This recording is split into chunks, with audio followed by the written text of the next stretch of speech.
So let's dive into where else are they hanging out. And this is a really good one too. That in today's world, especially with social media, it's one you should be looking at. And again, we're going to go back to Alexa.com and look at the clickstream data. They have a particular tab that you can just dive into. It's called clickstream.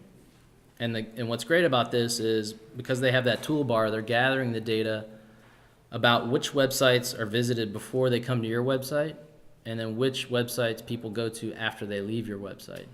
And this plays into your competitors as well. So what you want to do is drop in your website URL into Alexa.com, click on the clickstream tab, and it's going to tell you where folks are before they came to your website and where they go when they leave.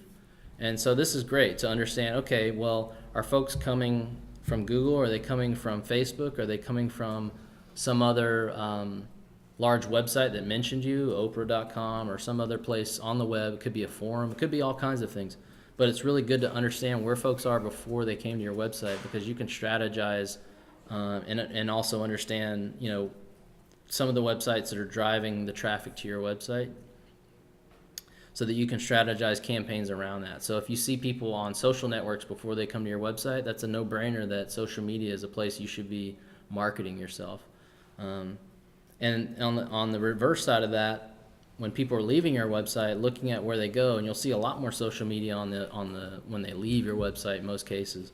Again, that's telling you that it's a great opportunity to be advertising to the folks that are specific to your personas that ultimately will be your ideal prospects, and making sure that you have social media marketing campaigns in place to chase those folks because they are interested in your product set.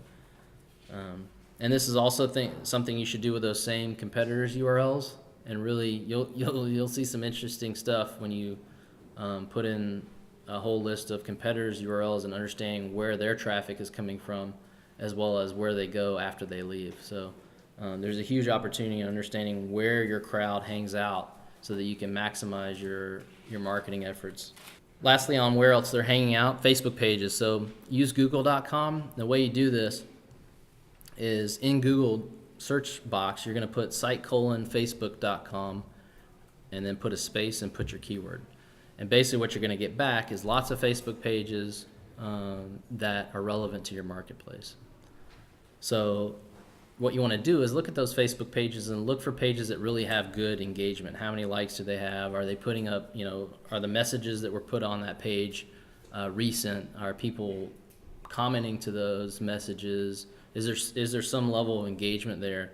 And I would track those pages over time, and you can see what types of messages are being put on those pages that are relevant to those keywords that you have in your marketplace. And you can sort of understand, even socially, what people like to talk about there, and keep an eye on those particular pages that stood out when you did those queries, because it can help you continue to understand what's going on in your marketplace. So if you put up your Facebook page, you can see which types of information was engaging to folks, how people were responding to that content, and it also gives you additional ideas about who your market really is. So Facebook's a great one to do that with. And then lastly, on where they're hanging out, Google has a little tab within their search engine. It's called Discussions.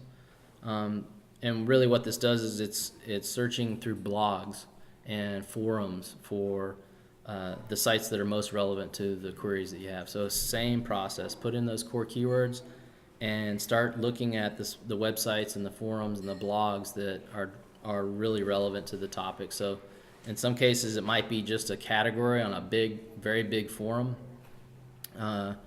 In other cases, very specific websites and blogs that are relevant to the products and services that you offer in the marketplace. So I think the key here is not only to understand your market and what people talk about in these forums and these discussions, but also to create a list of places that you might be able to engage with over time and create accounts on and become a contributor to that community, as well as bloggers that might talk about your products and services if you communicated with them about what you're doing and how you're trying to put great products and services into the marketplace. A lot of times you can get those bloggers to review their products.